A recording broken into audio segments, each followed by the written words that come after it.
You ever have one of those mornings where you just know, like in your bones, that something's about to go sideways? That's exactly how my story starts. Picture this. It's 7 a.m. On a random Tuesday in late October, I'm shuffling to the kitchen in my pajamas, craving coffee, not a care in the world, and there it is.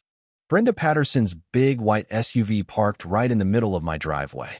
And let me tell you, Brenda Patterson showing up unannounced before breakfast is never a sign of good news. Yeah, that happened. Let me back up a sec. My name's Yates Whitmore, and for 3 peaceful years, I lived at the end of Pinehurst Lane, a quiet stretch out in Greenwich, Colorado. Just me. A beautiful log cabin, and more pine trees than people. I'm a software engineer, so I work from home. I bought that house because it sat at the very end of a private road, my private road, actually, dead-ending at the National Forest. You could walk straight out my back door and get lost in the trees if you wanted, and half the time, I did.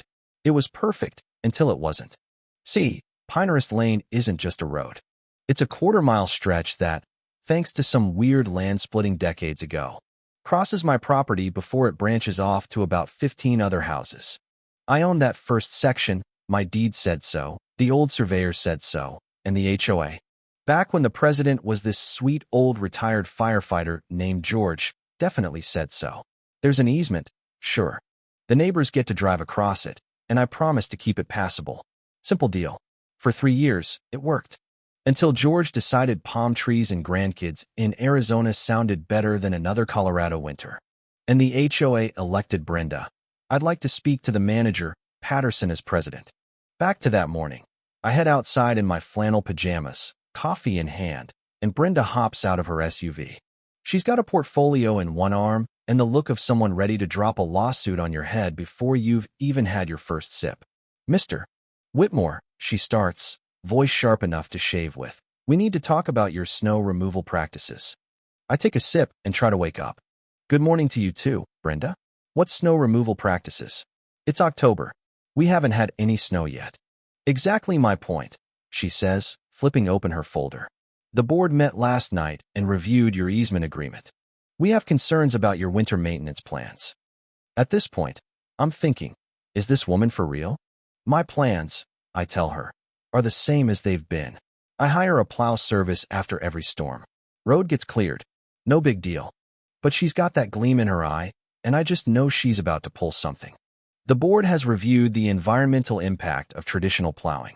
The noise disturbs the wildlife, the chemicals hurt the ecosystem, and the erosion is unacceptable. We are implementing a policy, no mechanical snow removal, anywhere in the community, effective immediately. I just stared at her. Brenda, this isn't your road. This is my driveway. The easement says you can use it, but you don't get to tell me how to take care of it. She snaps back. The easement says you have to maintain the road. Our legal counsel says maintain doesn't mean you can destroy the environment. You keep using a plow, we'll fine you $500 a day and add legal fees. Now, when she says legal counsel, what she means is her cousin Brad, who got his law degree from some online college in the 90s and does real estate closings between fishing trips. But Brenda, she's on a mission. She hands me this official-looking notice and speeds off. And there I am, freezing on my porch, coffee going cold, thinking, well, I can't say what I was thinking, but it wasn't family-friendly. Naturally, I call my lawyer, Tom Richardson. Tom's been around the block. He helped me buy the place. I lay out the whole mess, and after a long pause, Tom says, they can't do that. They absolutely can't do that. You own the land. They can drive on it, but you decide how it's maintained. He writes Brenda a letter. She gets her cousin Brad to write one back. Lots of legalese, very little logic. Tom fires back again, not so subtly suggesting they find a real property attorney. That's when things stop being just annoying and start getting weird. The next Monday, I wake up and find a pile of logs, like actual tree trunks, blocking my driveway where it meets the county road. Someone with a chainsaw and maybe a grudge went out of their way to make sure I couldn't leave. I call the sheriff, and Deputy Martinez comes out. HOA again, he asks, shaking his head. We're seeing more and more of these. He helps me file a report, but unless I've got Brenda on camera swinging a chainsaw, there's not much they can do. I spend 4 hours and $800 on a rented excavator getting those logs out of the way. I email Brenda a bill, She replies, the HOA is not responsible for natural tree falls. You know what I mean? Natural. The logs were cut cleaner than my Thanksgiving turkey. Anyway, then it snows. Not just a dusting. Colorado comes through with a vengeance. 18 inches overnight. I call my usual plow guy, Danny at Rocky Mountain Snow Removal. Got you on the list, Yates. We'll be there by noon. Except, 2 hours later, he calls back. Man, I just got a cease and desist letter from the HOA. Says if I plow your road, they'll sue me. My insurance company says it's not worth the risk. I try 3 more companies. Same deal. Brenda's sent her policy to everyone in the county. Back to Tom. Is this legal? I ask. Nope. It's intimidation and harassment. But the plow guys aren't going to risk it. We'll get a court order, but it'll take a couple weeks. Courts move slow this time of year. So, I rent a tractor with a snowblower, clear my own drive. 6 hours, frozen toes, but it's done. Next morning, who do I see at the end of the drive? Brenda, phone in hand, snapping photos. You're in violation of the snow removal ban. That's $500 in fines as of today. Brenda, if you don't leave right now, I'm calling the sheriff. She storms off, and an hour later, I get a bill for $500 and a notice of a hearing. Tom files for a restraining order. The court date's set for Monday, but before that, Colorado drops another 32 inches on us over a weekend. I clear my driveway, but the neighbors are snowed in for 3 days. On my way to the courthouse, all 15 HOA folks are standing at the road split, shovels in hand, angry as a hive of bees. You plowed again, Brenda shouts. Now we're all snowed in. Mark Henderson, usually a decent guy, is mad too. My kids missed school. I missed work. This is unacceptable. I'm standing there thinking, is this the Twilight Zone? Let me get this straight. I say, you banned me from plowing. I plowed anyway. Now you're mad that I plowed, and also mad that you got snowed in, which wouldn't have happened if I hadn't plowed. Brenda says, we're filing a complaint. I just drive off. Court goes about how you'd expect. Judge Brennan, a no-nonsense woman with reading glasses and a withering stare, listens to Brad's rambling about environmental impact. She cuts him off. Counselor, the easement gives your members the right to use the road, not to control it. Mr. Whitmore can maintain his property however he wants. Restraining order granted. HOA is prohibited from interfering with my snow removal. Brenda stands up and objects. Judge Brennan threatens contempt. That quiets her down. That should have been the end. But of course, Brenda's not done. The next morning, I find a 6-foot chain-link fence across my driveway at the access road split. Giant sign and all. Warning. Unmaintained road. Use at your own risk. Can't get my truck out. I call the sheriff. Martinez shows up, order in hand. Ma'am, you have 1 hour to take this fence down, or I arrest you for violating a court order. Brenda tries to argue, but ends up making a phone call. 45 minutes later, the fence is gone. Now, here's where the story turns. I'm standing in my kitchen, exhausted, and suddenly it hits me. Why am I knocking myself out to help these people? The easement says reasonably passable condition consistent with similar private roads. Doesn't say plowed. I start looking at other private roads in the area, forest roads, ranch roads. Most of them aren't plowed at all. Folks use snowmobiles, cross-country skis, even snowshoes in the winter.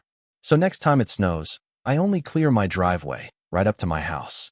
That access road, I leave it untouched. By morning, my phone's blowing up, voicemails, emails, everyone demanding to know why the road's not cleared. I reply, as polite as can be. Due to ongoing HOA interference and their declaration of the road as unmaintained. I am maintaining only my own driveway. The access road will be kept in a passable state consistent with other private roads in the area. I strap on some snowshoes, break a trail through the drifts, take a bunch of photos. Technically, it's passable. Not by car, but that's not my problem. Brenda loses her mind. Shows up screaming on my porch. You're violating the easement. I walk the trail myself, I say. The easement says passable. It doesn't say by car. She sputters, stomps back to her SUV, and promptly gets stuck 50 feet down the road. Had to watch her dig herself out. It was almost worth all the trouble. The HOA tries to hire their own snow removal. The company refuses when they learn it's private property and Brenda doesn't have my permission. She offers me $2,000 to let them plow. I decline. You're holding us hostage, she screams. Nope, I say. I'm following the easement. If you want it plowed, stop interfering with me. Contempt hearing rolls around. Judge Brennan's not amused. She fines the HOA $5,000, personally fines Brenda $1,000, and tells them to pay my legal bills. Any more interference, and there will be jail time, she says. The HOA tries a last-ditch vote to build a new access road through the national forest. It fails. Nobody wants to pay $3,000, and the Forest Service would laugh them out of the room anyway. But Brenda, true to form, isn't done. 2 nights after the vote fails, my security camera goes off at 2 a.m. I check my phone, and, wouldn't you know it, there's Brenda pouring bags of concrete mix across the access road, trying to freeze it into a solid mess. I call 911, sheriff shows up, and they catch her red-handed. She gets charged with criminal trespass, criminal mischief, and violating a court order. HOA boots her as president the very next week, elects Mark instead. Mark calls, apologizes on behalf of everyone. Let's just work this out, he says. We'll pay half the snow removal. Acknowledge in writing that you have full control, never interfere again. Fine by me, just put it in writing. They do. I hire Rocky Mountain to plow. Neighbors are happy. I'm happy. Even the judge is happy. Brenda ends up paying restitution, gets a restraining order, and sells her house in April. Last I heard, she was trying to start a book club in Denver, probably arguing about overdue library books. Funny thing is, after all that drama, life went back to normal. Mark and the new board focused on real community issues, mailboxes, garage sales, emergency planning, actual useful stuff. We even threw a barbecue. It was a little awkward, but most people were genuinely sorry. If Brenda had just left you alone, none of this would have happened, Mark says over a beer. He's right. A year later, I get a letter offering to buy my property for way above market price. Turns out, whoever controls that road controls the whole development. I turn it down. This is my home, my land, my rules. What did I learn? Well, if you give an unreasonable person an inch, they'll take a mile, and then send you a bill for the sidewalk. Standing up wasn't about being stubborn. It was about not letting someone else dictate how I lived on my own land. Sometimes the best way to handle a bully is to give them exactly what they ask for, then let them live with the results. So now, every winter, I watch the first snow fall and think about how close I came to being bulldozed by petty authority. My driveway stays plowed, my gate keeps out the drama, and the HOA minds its business. I even keep a file in my safe with all the court orders and emails, just in case anyone gets any bright ideas. You know, the stories become a bit of a legend around here. Folks in town swap stories about that crazy HOA wore up on Pinterest. Sometimes they exaggerate. Apparently, I once forced everyone to use helicopters to get home. But the truth? The law protected my rights, common sense prevailed, and in the end, nobody ever tried that nonsense again. So let me ask you, what do you think justice is, really? Is it about following the rules, even when they don't make sense? Or is it about standing up when those rules get twisted by the wrong people? Drop your thoughts below. I'd love to hear if you've tangled with HOAs, or if you think I should have handled things differently. Maybe you think Brenda had a point. Hey, I'm open to debate. Just don't show up in my driveway at 7 a.m. unless you're bringing coffee. 1.